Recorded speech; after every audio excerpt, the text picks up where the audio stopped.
1 avocado, 1 can of albacore tuna, and some salted corn chips. Okay, so trying to do a video log here. I haven't done one really from my workouts, primarily because I haven't really had a set to do the video log with a nice backdrop and good lighting. So I finally did find my LED lights for photography that I got some time ago and had to try to recharge the battery. The battery didn't fully recharge, still on the red, so if the lights go dim, that's the reason why, because the battery is not fully charged.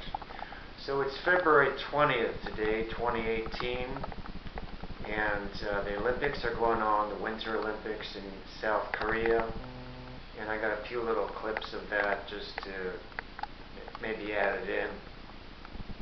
Don't really have any topic for this video log, so I'm just going to talk a little bit about the workout I had today. So I did a 11-mile road run. It's supposed to be an easy run today, just take it easy. I had the ASICS Gel Lyte 33s, kind of a light road shoe. And I did a 3-minute warm-up walk, which is something I started doing on my road runs, and seems to work pretty good for me. I used to do dynamic stretching and then start with a slow jog, but sometimes I prefer just to do a little walk instead, just to warm up, and then sometimes I'll do a 3-minute walk at the end to cool down, and then maybe some dynamic stretching. And when I go to the gym and do my gym workouts and run on the treadmill, I usually do my dynamic stretching to warm up, and then also a 3-minute walk. But typically when I have a road run, I don't have as much time. That's why I'm doing the road run. Don't want to go up to the trails and spend a lot of time driving. Hour drive to some of the trails, hour drive back, and then spend half the day in the trails. So road run days are usually pressed for time. So road runs for me is kind of an easier time because I stop at the traffic lights. So if there's a red light, I'll stop and wait. So I'm not going to run through red lights or do anything crazy like that. And I'm not going to change my direction just to go for the green light. So I have a particular place I want to go to usually, and I'll go a particular way and stop at the lights. And that's fine for me. I don't mind the break, so it's not necessarily continuously running. I get a little rest at all the traffic stops. Now, sometimes I may go on some streets where there aren't any traffic lights or no stop signs, so maybe for a few miles there may be a continuous jogging. And another thing on this video log, I don't really have a place for the camera, so I need a better camera stand. This is a little shaky. I can see it shaking right now. Trying to hold it steady, but the connector for the camera is wobbling. I can see it wobbling, so if the video is shaky, that's the reason why. Don't quite have the state-of-the-art equipment here. This is a low-budget video log set right now, really low budget. Anyway, so the run actually went pretty good. I was carrying 2 10-ounce Polar bottles.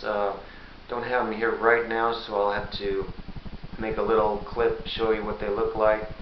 I added some little handle holders for it because it didn't have it. I actually thought about putting that on the market, but I didn't have the sewing machine and the right materials to do it, so I just made a little thing for myself to try it out as a first prototype, and tried it on some trail races and still use it.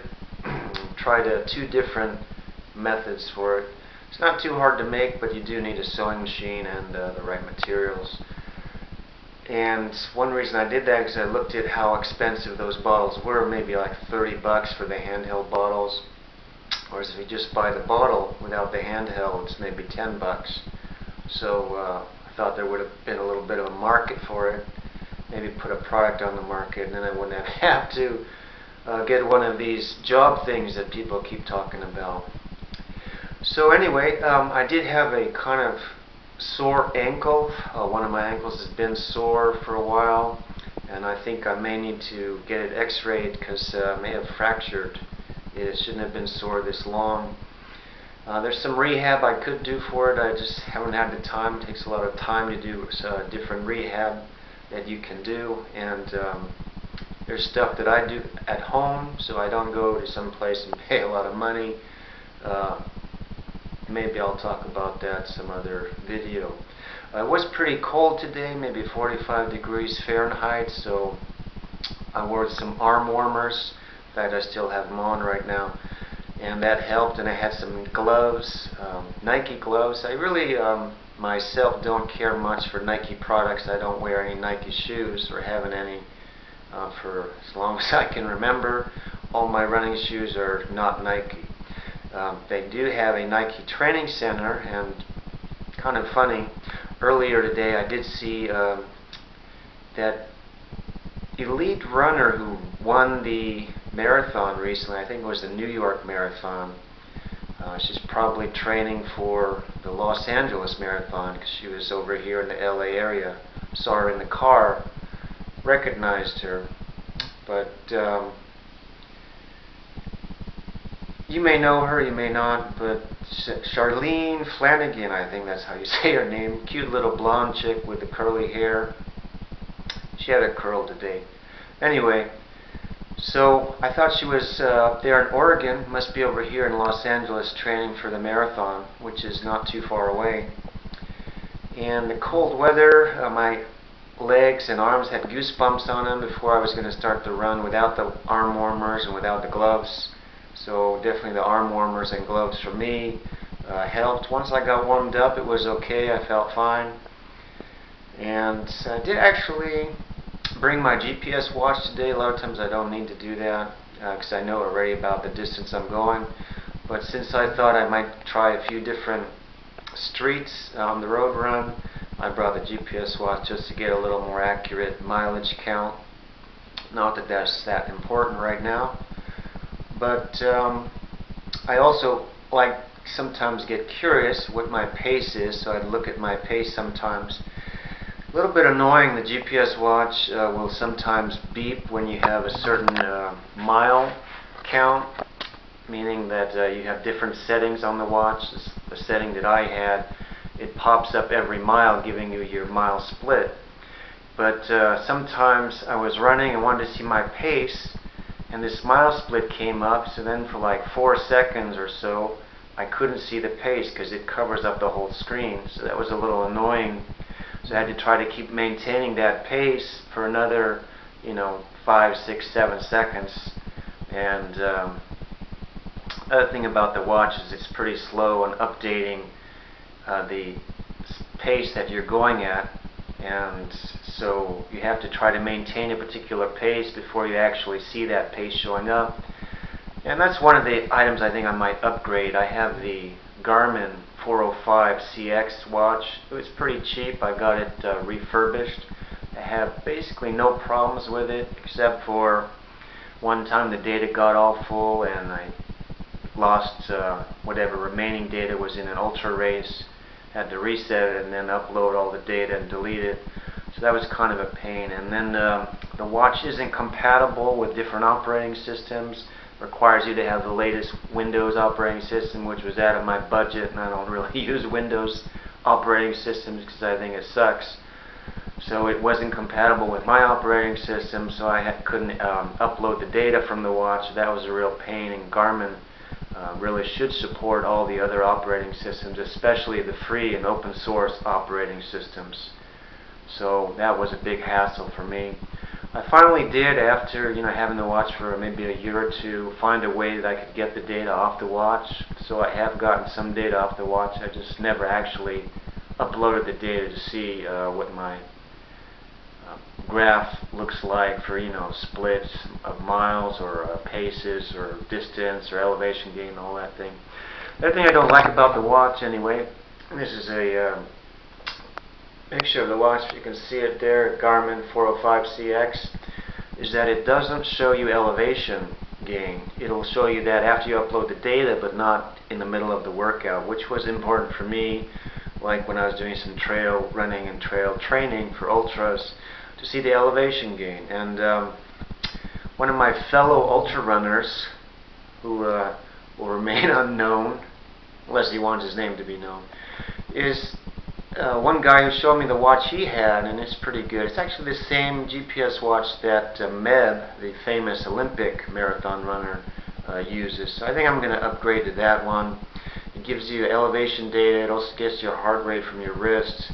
With this Garmin 405, I use the heart monitor strap, and that's pretty good. Today, when I do these easy runs, I don't really care much about the heart rate. I'm just going by feel. So I've started doing that the last, I don't know, 6 months or so. Just don't really worry about my heart rate. I still have a heart rate monitor, and maybe I'll do some heart rate workouts where I try to keep my heart rate at a certain rate. Problem I've had in road runs is that I just can't keep my heart rate lower than a certain number unless I just really shuffle jog or walk to bring my heart rate back down. So I usually try to do the heart rate workouts when I'm doing shuffle jogging, or maybe if I'm on the treadmill where I can very accurately control the pace and just bring the pace down until my heart rate stays at a certain level. And I don't really like going that slow. For me now, it's kind of boring. I know people like doing a long shuffle jog. So, for instance, I did this 11-mile road run today, and after a little while, I just, started running. Didn't really worry about going slow, but I wasn't trying to go fast where I ran out of breath. But if I knew that whenever I feel like I'm getting a little tired, I'll just slow down, walk, take a little break. And I know there are breaks at the traffic lights, so that was pretty much it. So maybe these things have been helpful. I'm going to get the little picture of the water bottles I used in the next little clip here, and that's pretty much it for this video log. I guess I'll call this video log number 1. And maybe toss in those Winter Olympic clips. I only got 2 of the clips because when I got back, they had the downhill skiing on, but I didn't have the camera ready, so I didn't get those clips. But anyway, just a little reminder that the Olympics are on TV. And that's it for now. Okay, so here I have one of the Polar Insulated bottles. It's 10 ounces, so 20 ounces total of fluid on this 11-mile road run. And of course, I like to take a glass of water, a glass of fluid or electrolytes or something like that before I start the run. So totally maybe 30 ounces of fluids or so for that run. I'm not real picky about counting how much fluids I use. Sometimes I'll carry more than that, but last week or so I've been trying to go a little lighter so I can go a little faster on the pace, because you're carrying a lot of water, say 50 ounces of water, like sometimes I do on my road runs, plus snacks, plus lunch and other stuff. Pretty much slows you down. I don't mind if I'm going slow, but sometimes it's just nice to open up the stride a little bit and go a little faster pace and just see how you feel. And not exactly a fartlek workout, but comfortable pace, and that's about it. So doesn't get any better than the 2-time and defending gold medalist Kaylee Humphries and her brakeman Felicia George. But the first run didn't go to plan. They were just 5th. Has been a little bit under the radar coming into this event and has had a rough season. She has all the goods. She's one of the main reasons that the United States has 3 ladies entries at this Olympic Games. Great jumper, very detail oriented, and she has a hand in everything from choosing her music, doing her own choreography. So we're going to wrap up this video log here. Maybe some other video log I'll go in more detail about the holder for the Polar bottles or other bottles. You can make it yourself. You have a sewing machine, and tell you what kind of materials you need to buy. I suggest really you just buy the ones ready-made from a store, or if I ever get some carry-on strap for water bottles made, then you can buy that from me or whatever I put on the market. But yeah, don't hold your breath for that, because I've been pretty busy. Let's see. Oh, if there is something you want me to talk about for some reason, go ahead and put a comment down. I can't promise I'll get around to do it, but maybe it'll give me some ideas. Any of you want to hear something for the fun of it?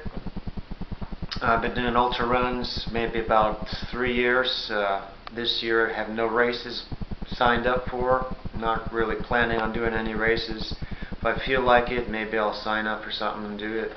If not, I'll just do my own training runs and save the money, use the money for gear, new road shoes or new trail shoes, new workout clothes, etc.